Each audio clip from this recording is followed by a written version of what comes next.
All right. Welcome back to another episode of my movie review series, episode 308. Now, last week I said that I said that I was com- I said that I was going to do a big one, Yeah, this is this is the big one, man. Yeah, covering two films at once, and yeah, man, Kill Bill, volumes 1 and 2. Yeah, but Kill Bill, if I can do an anthology movie, I can do this. Let's go.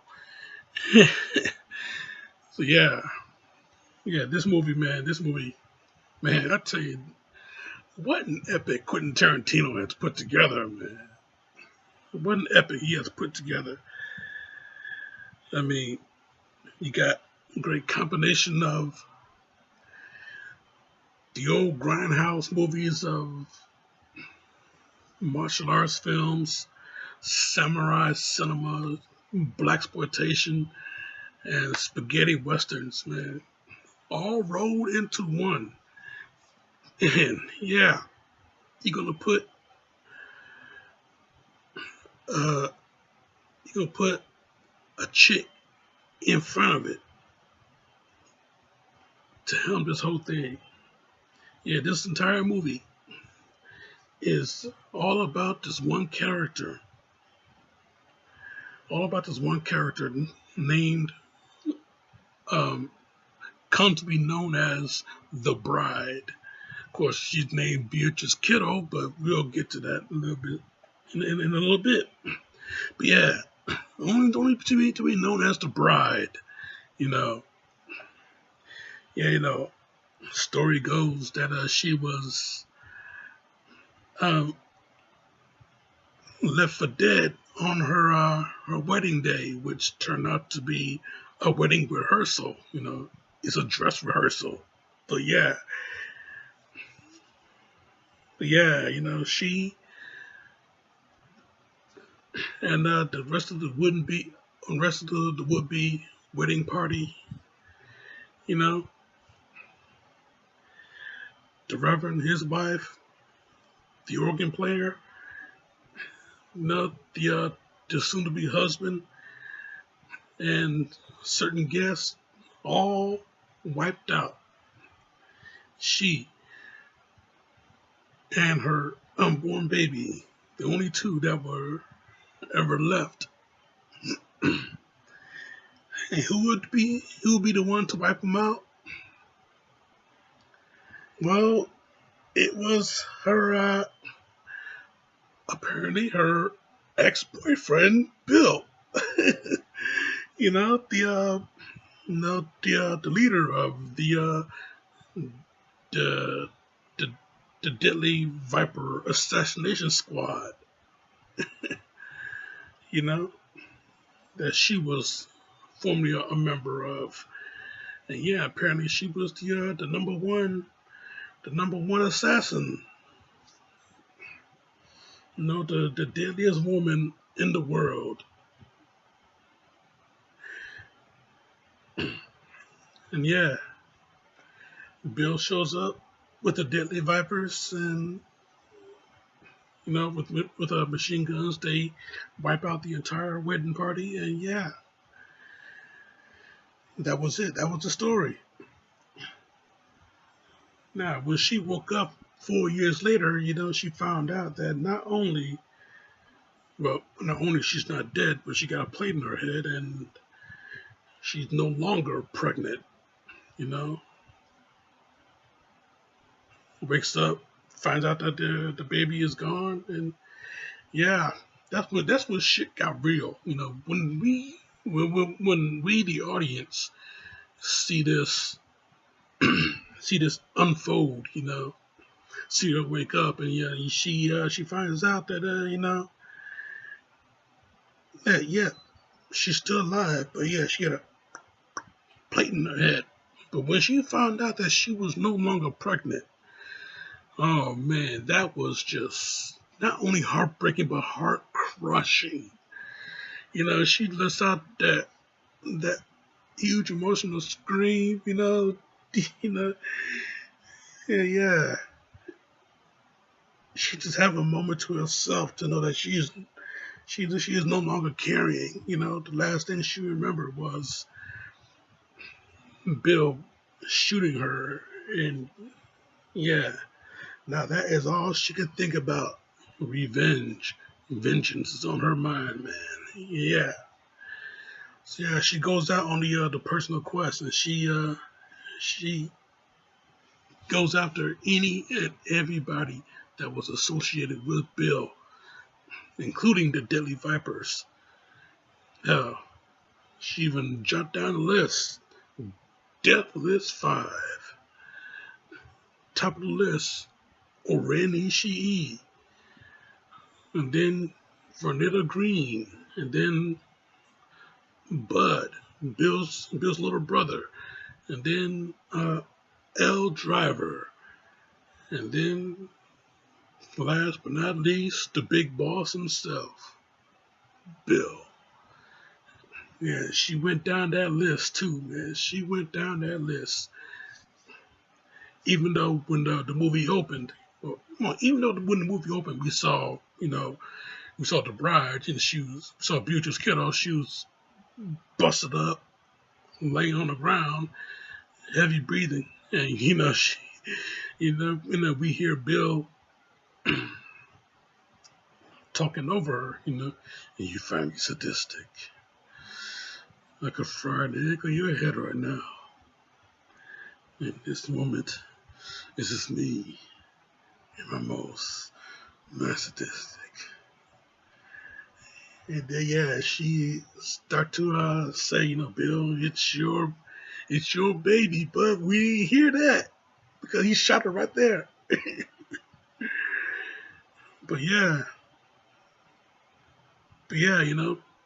besides that little introduction, the first scene in the movie was when the bride shows up, was when Beatrice Kiddo shows up in front of Vernetta Green's house. Vernetta, she gets another name. She gets a name change because she started a new life outside the Deadly Vipers. So yeah, she's a housewife and a mom. So yeah, she stops by Vernetta Green's house, and the second Vernetta opened the door, she sees, oh my god. Yeah, she sees somebody that's supposed to be dead, you know, and yeah, what happens? Straight right, dead in the face, dead in Vanetta's face, and these ladies went at it in that living room, man. Yeah, you can see what kind of movie this is going to be. The second she opened the door, we hear the theme from Ironside, in the end, and then yeah, the right in the face, and yeah, they just slam each other against the shelf, knock her into the coffee table, smashing the glass coffee table. And yeah, you know, take it to the kitchen. Take it back to the living room. Oh man, great stuff. The fight is only stopped when Vanetta's little girl comes home from school. Yeah, baby comes home. She finds the living room is a wreck. Yeah, Vanetta told her, yeah, to go to her room and she'll deal with her. She'll deal with her later. So yeah, yeah. So yeah, once all that is out the way, then these two ladies start to get reacquainted. Yeah, they have a nice little conversation, but it's a little bit threatening here and there. But still, they have a nice little they have a nice little casual conversation. You know. And that's one thing about these movies, man. Quentin Tarantino's movies. That's one thing about these movies is that this guy loves dialogue. You know, this guy loves dialogue and cleverly written dialogue too. I mean,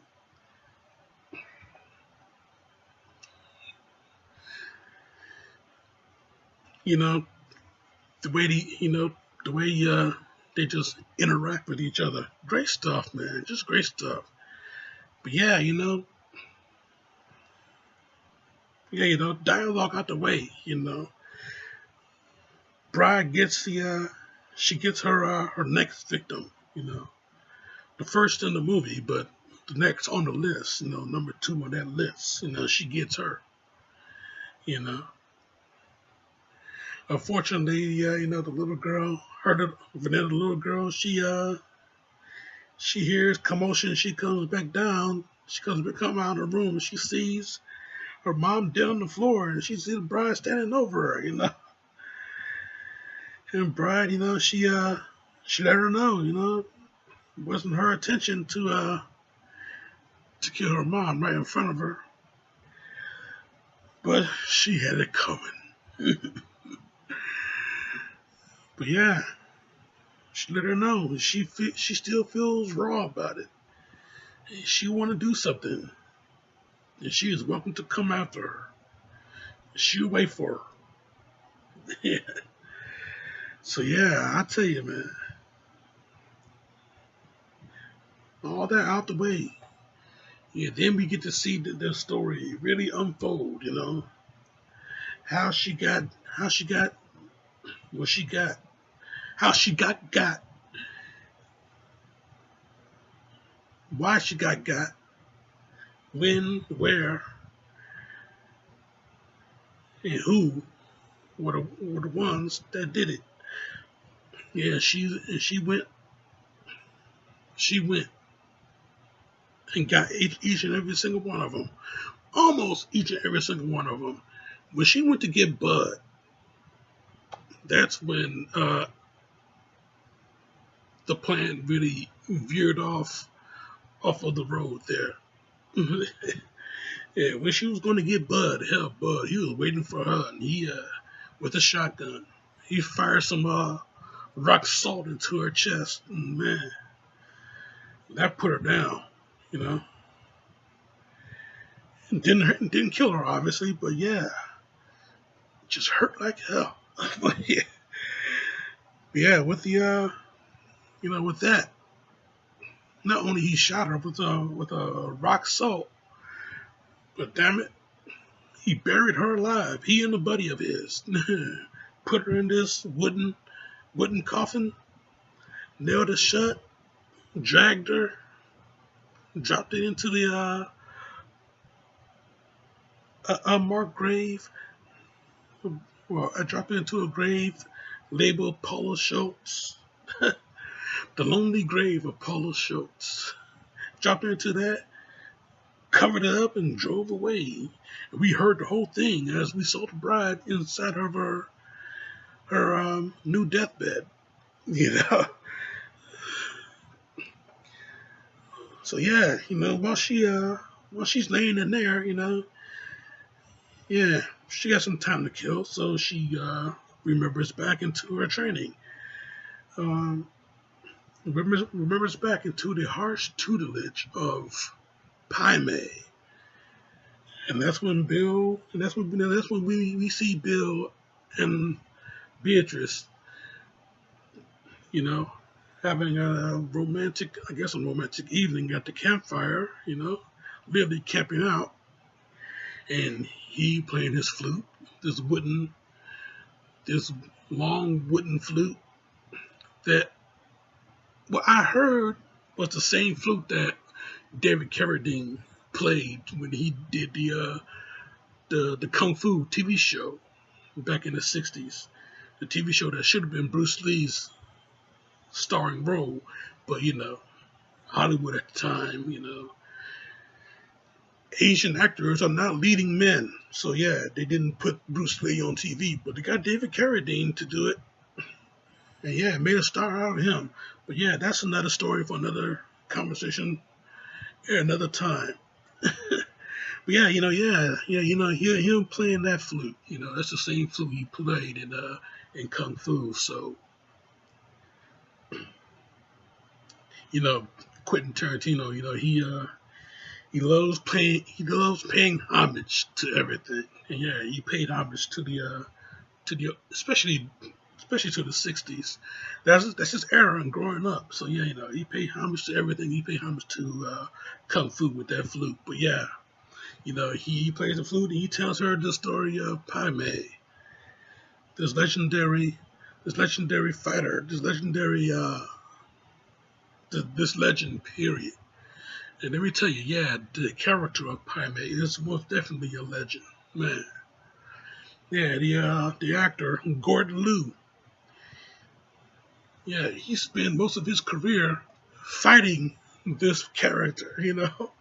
In the old movies back in the '60s and '70s. Back in the '70s, he paid. I think it was on the movies under the Shaw Brothers Productions. Most likely he was. But yeah, he spent most of his career fighting that character, and ironically, he now plays that character in this movie. So yeah, who knows the character better than the guy that fought the character many years back, many times, many years back. So yeah, you got Gordon Liu. He plays Pai Mei in this movie, and yeah, Bill telling the legend of Pai Mei, and then we see Pai Mei himself, and yeah, the legend is true. Yeah, the harsh tutelage of Pai Mei. Yeah, this guy, he is harsh. This dude. Yeah. Um, what was it that Bill said about him? Yeah, he hates Americans. Uh, he despises women, and damn, it was something else. But yeah, it's gonna take some time for Beatrice to have him warm up to her. But yeah, I tell you though, when she met up with Pame and she tried to get get him to teach her the ancient ways, yeah, he had to submit her to tests, to fighting tests, basically, and yeah, even though she was not a match for him, I guess she showed that she showed him that she has potential, and yeah, he took her up as his student, and we come to find out that not only she wasn't the only one that he took up as his student, because he also trained L. Driver, one of the Deadly Vipers, played by Daryl Hannah. One of the so yeah, he took her up a little bit later on, but we'll get to that. Hopefully, I'll get to that. I forget. I don't know. But anyway, you know, she learns from Paimei, harshly learns from Paimei, and you can see that the man is breaking her. He is breaking her. She tried to eat rice, white rice, all clumped up, the clumped up white rice. She tried to eat that with chopsticks, and she's having a hard time with the chopsticks, so she gets frustrated, throws down the chopstick and starts eating it with her fingers. But Paimei, he don't like that. He finds that disrespectful, so he takes her bowl, flings all the rice out. You want to live like a dog. You'll eat like a dog. So what she do? She grabs the chopsticks. Takes another. Probably. He shoves his bowl towards her. So she picks up the chopsticks and she starts to eat the rice with the chopsticks. She tries, but yeah, she does it though. Yeah, Paimei. Yeah, Paimei. He also he takes his bow. He got a spare bow. He takes his and he eats. And the harsh tutelage. He the main lesson. Yeah, he teaches her how to fight, but the main lesson, you know, throwing a punch at a solid wood, showing how to throw a punch at solid wood. He do it with ease. One punch, one strike, smash right through. Yeah, she does it, and her hand just hits the wood. you know. So yeah, she pounds it until her knuckles bleed. So yeah, that was pretty much her main lesson. Hell, she was punching the wood so much, man. She started punching in her sleep. Yeah, she laying down sleeping. Next thing you know, reflex. Boom. Ow. but yeah, but yeah. With all of that being said, we cut back into she laying in her grave, and she gonna try and smash right through this wood. So yeah, that's exactly what she did. Yeah, the 1 inch punch, and she smashed right through the wood, smashed right through the wood, smashed right through that coffin, and she climbs herself out of the grave. Climbs herself out of the grave, and then she goes after Bud. Not only she goes after Bud, but she goes after L Driver, who is the next day in Buck's trailer. There's a Bud. Yeah, Bud. Buck is another guy. Well, yeah, she pays a visit to Bud in his trailer, cause he got her sword. He got Beatrice's sword, and he looking to sell that son bitch. So yeah, he got Beatrice's sword, the sword that is made from the legendary Hattori Hanzo. Yeah, she pays a visit to Hattori Hanzo in Okinawa, Japan. Yeah, she needs Japanese steel, and she wants Hattori Hanzo to make it for her. But Hattori Hanzo, he don't make steel no more. But all she had to do was drop his name, drop Bill's name, and Bill was a former student of Hattori Hanzo, and Bill, he is now a disgraceful student of the Hattori Hanzo. So he agrees to make the sword. It'll take him a month to do it. Yeah, what she must do in the duration of that month is practice. Yeah, Hattori Hanzo, played by the late great, legendary Sonny Chiba, Street Fighter himself, the Street Fighter himself, Sonny Chiba. May he rest in peace. Yeah, played by him. So you get a living legend at the time. You get a living legend to play a legend. Hey, no brainer, right? Tarantino, he's the man. So you got her. Yes, yeah. She got Hattori Hanzo to make the sword. So he even has his insignia on it. So he makes the sword, presents it to her. She goes off to find Oben Ishii, the first on her list. And she deals with her and her entire squad, the Crazy 88.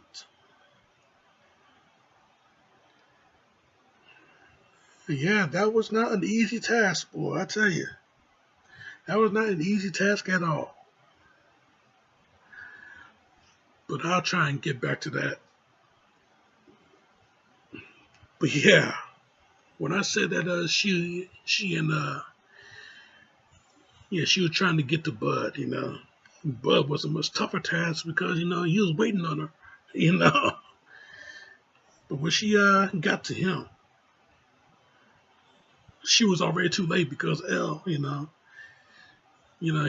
she was gonna buy the money. She was buy the money. She was gonna buy the sword. She had the money. She was gonna buy the sword, but you can tell that she and Bud have a not even a love hate relationship. They don't like each other. You can tell these two have never gotten along, even though L having a relationship with Bill.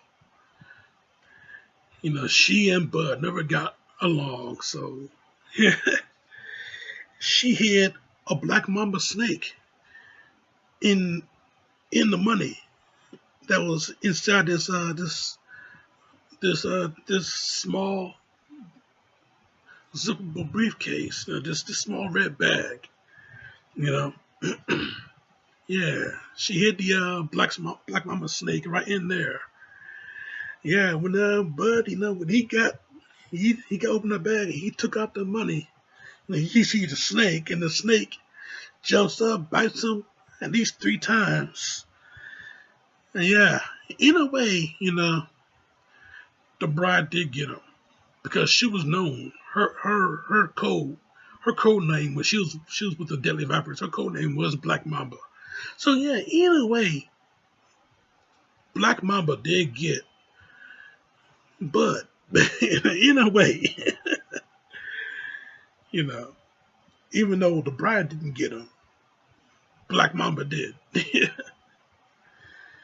Yeah, Black Mamba the Snake, not Black Mamba Kobe Bryant. That's a whole different kind of Black Mamba. Yeah, late great Kobe Bryant, may he rest in peace. But yeah, I tell you, a lot went on in this movie. I'm not going to try and go through everything, but the fight between Beatrice Kiddo and L Driver, that was an epic one-on-one confrontation. And yeah, you can tell they were, even though they're building up to for her to get Bill, we wanted to see these two go at it too because you can tell, she is not very likable with the rest of the Vipers. I mean, I don't know how she feels about Oren and Vanetta, but she don't like Bud. She don't like Beatrice. She got Bud, and she wanted to get Beatrice. She almost got her too. Beatrice laid up in the hospital, and she wearing this nurse's outfit. She almost got her. All she had to do was inject some poison into her IV, and that would have been it. That would have been the story. But Bill, he paid her a phone call. He paid her a phone call, and he told her to come on home. You know, just when she was about to inject the poison, and just when she was about to give her some a lethal injection. Yeah, he told her to come on home. Yeah, because they did a lot to that woman, and when she wakes up, they're gonna do a whole lot more.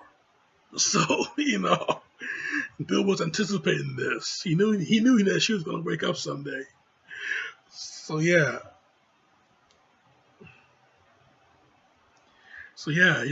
the fight between these two ladies, man, what a smash mouth throwdown they had. They tore up Bud's trailer. I tell you, smashed through the walls, smashed through everything.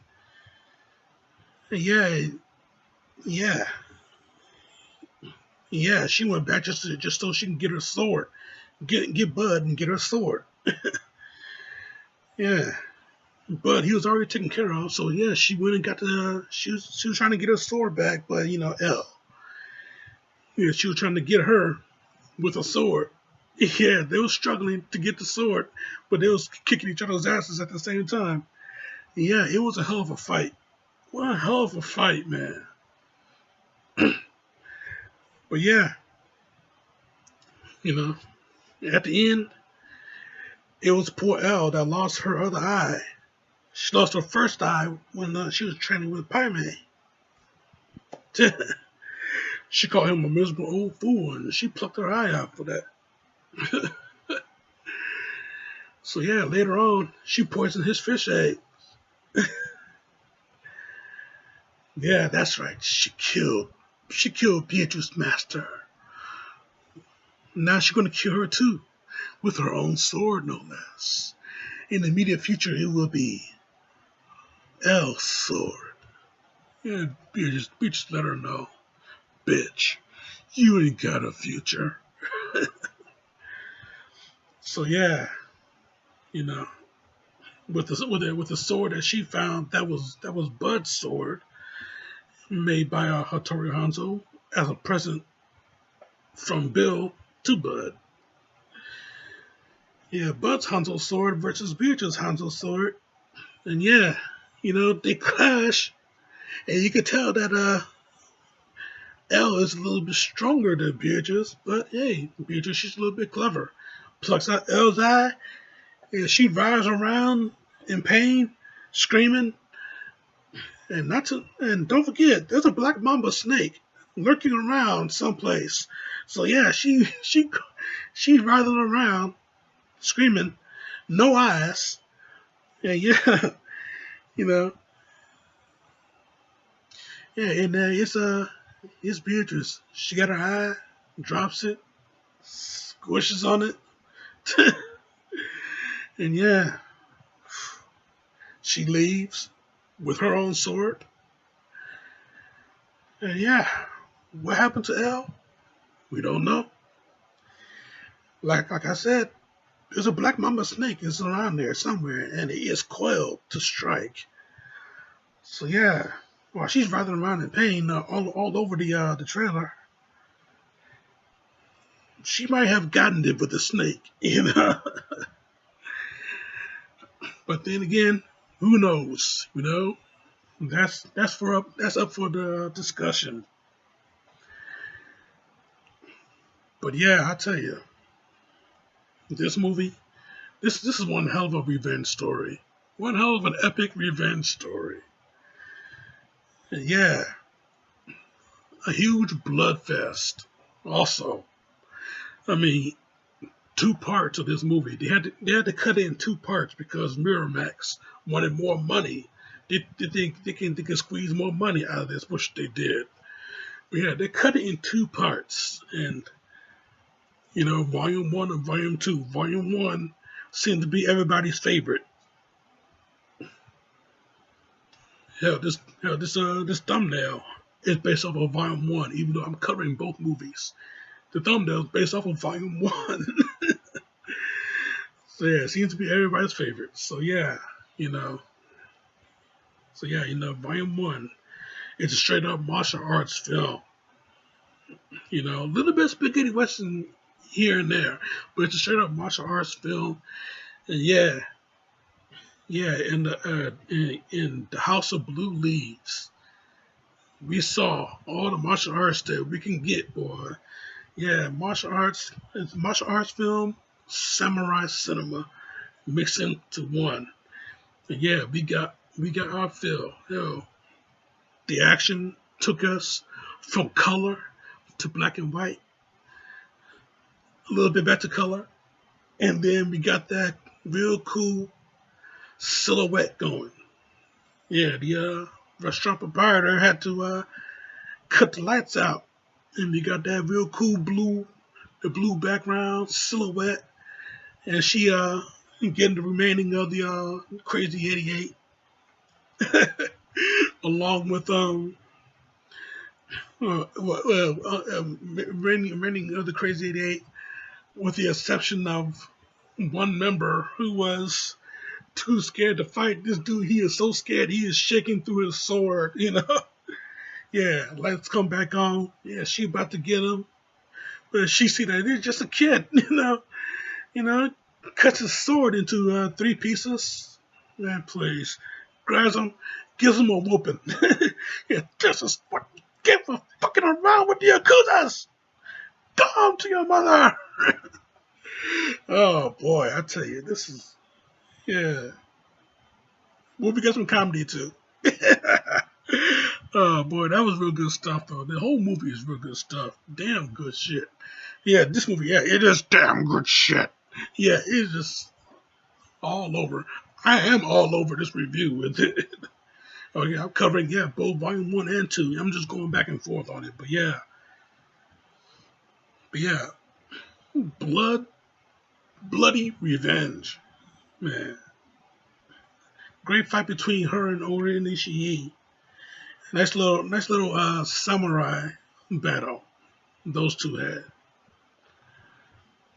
And when I say this movie is bloody revenge, hell, not only we told the bride story, but we was told Orin's origin story, and they had to put that in animation because hell, we already got a lot of bloodshed in this movie, and this is only volume 1.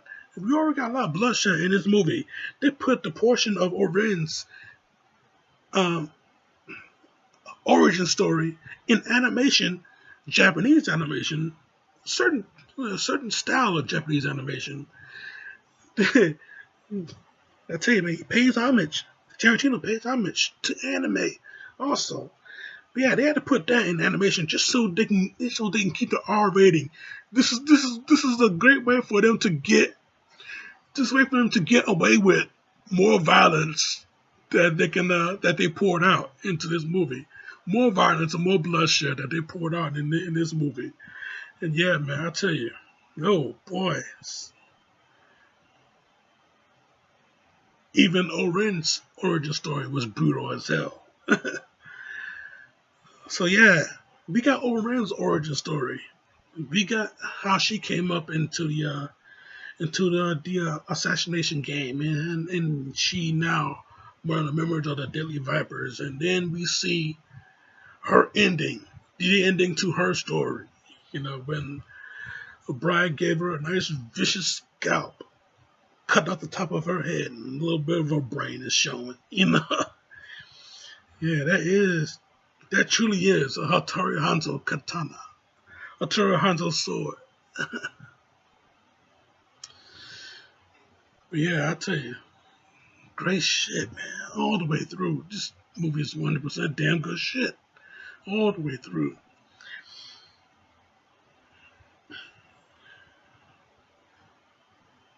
I think I covered everybody except for Bill. By the time she got to Bill, you know, you know, I guess she thought one bullet to the head, and that'll be the end of it. But the bombshell in this movie dropped at the end of volume 1. One more thing, Sophie. Is she aware her daughter is still alive? That was the bombshell, the perfect cliffhanger. That's the best cliffhanger you'll get when you're not watching a soap opera on a Friday or when you're not reading a comic book. That is the best cliffhanger you will get. To find out that the bride's daughter is still alive. Wait a minute, what? And we have to wait a whole year to get this, to see this little girl. And by the time we got to volume 2, we got to the final chapter, we see the little girl, young, healthy, and she's playing guns with her daddy, who is Bill. Yeah, so yeah, when Beatrice showed up at Bill's place, she thought she was gonna put a bullet to his head and that'll be it. But yeah, when she turned around and she saw that it's her little girl standing there playing guns with her daddy, and she shot her toy gun at mommy. Yeah, bang bang. And the look on Beatrice's face, look on the bride's face, look on Black Mamba's face. a whole bunch of emotions start to run right through her. I mean, yeah, she can't believe that her girl is still alive, and she is just welling up. I mean, man, she is overwhelmed with emotion. But yeah, yeah, yeah. In a way, Bill tells her the story of her still being alive. You know, in a way. And the way Bill tells stories, man, I tell you, this guy, man, oh man, he can tell a story. He can really tell a story.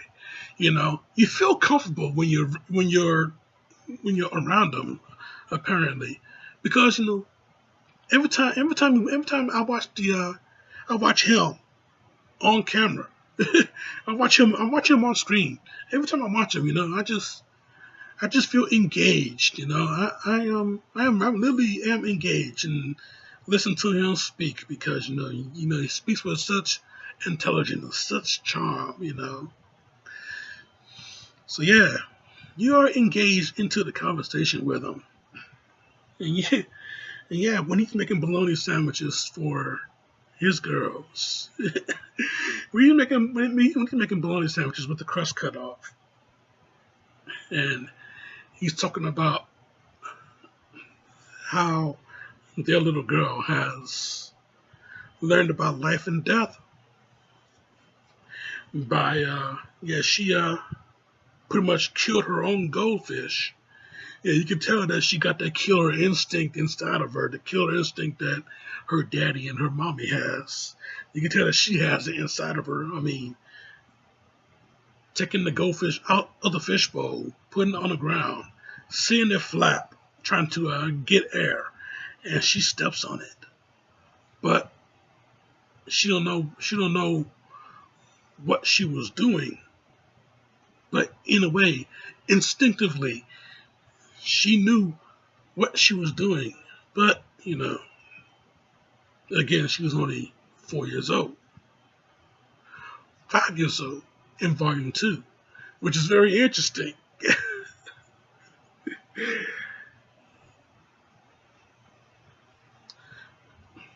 So yeah, you know, she learns about life and death by instinctively killing her own goldfish. And,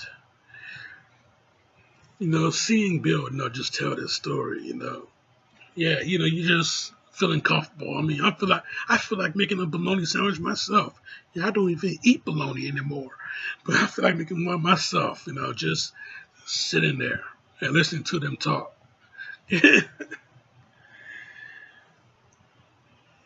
Yeah, I mean, I tell you, the conversation that they had, you know, after Beatrice put her baby to bed, you know, after they was watching um Shogun Assassin, you know, yeah, she put her to bed, tucked her in, which may have been the last time she would ever do that. You know, the first and last time she ever took her daughter in, take her stuffed animal, put it, lay her next to her. Yeah, she's sleeping soundly, and then she goes downstairs and she confronts Bill, and they have another casual conversation. You know, these two got history, so you know, not only a business history but a romantic history. You know, hell, they're parents to the same little girl that's sleeping upstairs right now. So yeah, you know, yeah, they had this nice little casual conversation, but there's a twist to it. Bill knows that she will not tell the full truth, so he shoots her with a dart of the stuff that he made. He conjured up his greatest invention. And don't touch it or I'll stick another one in your cheek. Yeah, what lies in that dart is a truth serum stronger than sodium pentothal, and he calls it the undisputed truth. So yeah, he gave her some warm-up questions. Well, actually, he gave her a few explanations while the sucker is kicking in, and then he hits her with one question. Did she think that she was going to get away with this whole thing? Leaving him. Did she think that she was going to get away with it? And yeah, you could tell that she wanted to say yes. She was struggling to she was struggling to say yes, but she had to tell the truth. No, but she would have BB, which is the name of their kid.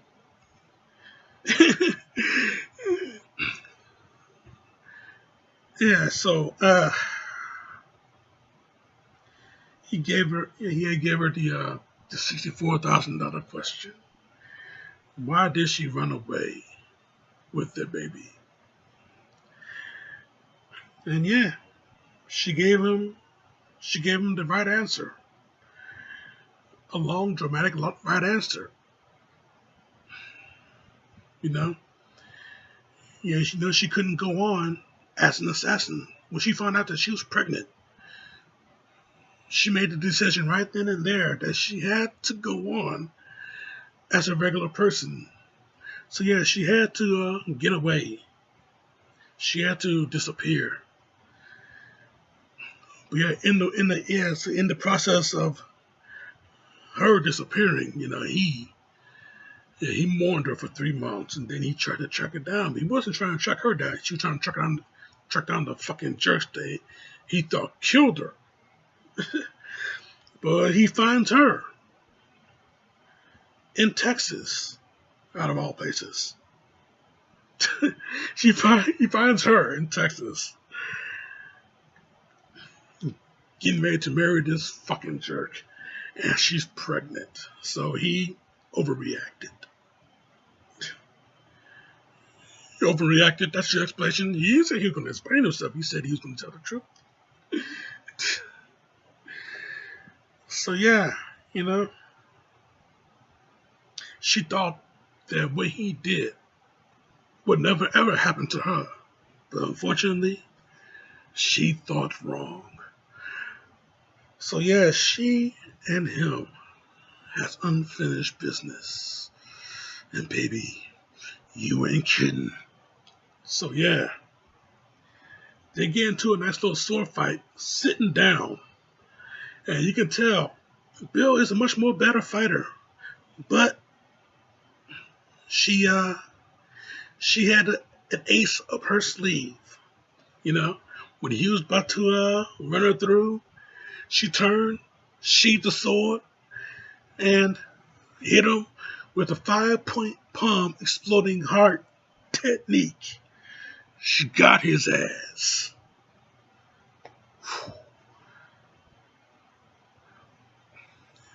But in Bill's story about Paime, when he mentioned the 5-point palm exploding heart technique, he told her that he will never teach that move to anybody. Well, he taught it to her. I guess he actually did like her. He liked her enough that he taught her the most deadliest move in the world, the most deadliest technique in the world,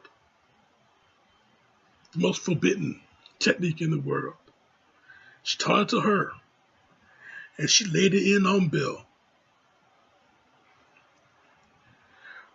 So yeah, when Bill says his goodbye, rises up, buttons up his jacket, turns around 5 paces to the last step, and he kills over as if he had a heart attack.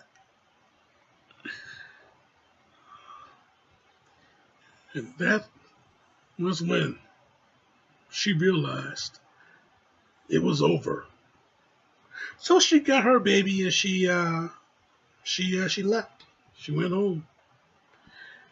The next day, Baby's watching cartoons on the TV, and she is in the bathroom just laughing hysterically.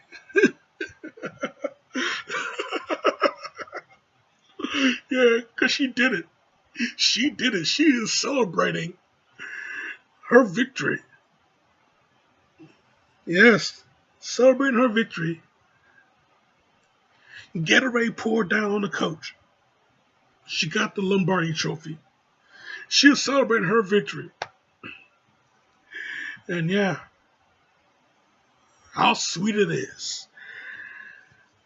Yeah, comes out of the bathroom, face cleaned up, joins her daughter, and is a perfect picture.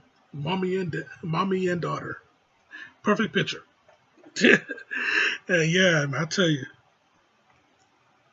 great stuff all around. This movie is straight up 5 out of 5, 10 out of 10. This movie is just amazing. Great, epic revenge story. Backed by an amazing cast. I'm not even going to throw out the names. I mean, hell, if you've seen this movie, you know who these people are. But yeah, I tell you, great stuff all the way through. 5 out of 5, 10 out of 10. It's amazing. And yeah, if only there was a third story to fully complete the saga, you know, it may not ever be told. I mean, hell, Tarantino, he wanted to wait literally 10 years later to put this movie out, but he never did. We got Inglorious Bastards and Django Unchained and The Hateful Eight and Once Upon a Time in Hollywood instead of having the third, the epilogue of this chapter, the alternate story of this chapter, whatever you want to call it. Kill Beatrice, Kill the Bride, Kill Bill Volume 3, whatever the hell it is that it would have been called. Having the little girl that played Vanetta's daughter come back and be the assassin to get Beatrice Kiddo, or the internet rumor having Zendaya come in and play the Vanetta's daughter, and she comes and get Beatrice Kiddo. Internet. You know how internet like to cast. I'd like to do their fantasy casting. Yeah, Zendaya, which will be the perfect choice because she is hot right now. She is on fire right now. If it's not the Spider-Man films, it's another movie that she is real good in. If it's not that, it's this TV show that she is real good in called Euphoria. But yeah, she is hot right now. So yeah, they would have got her to maybe they would have got her to play Vanetta's daughter. But unfortunately, we may not get that because it's been past 10 years, and Tarantino, I don't think he wants to touch on it again. So,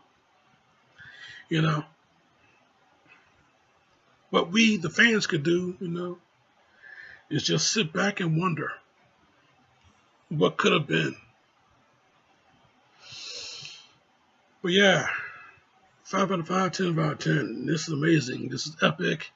That's my review, Jack. That's my long review, Jack, and I'm sticking to it. Boy, this was a hot date. But next week, man, this date month is going to be over with. Next week, I'm going to talk about Scarlett Johansson finally getting a solo movie in the MCU. That's next week, Joe. That's next week. Next week, though. Check out my other shit right here. Subscribe to me right here. But in the meantime, in between time, Jack,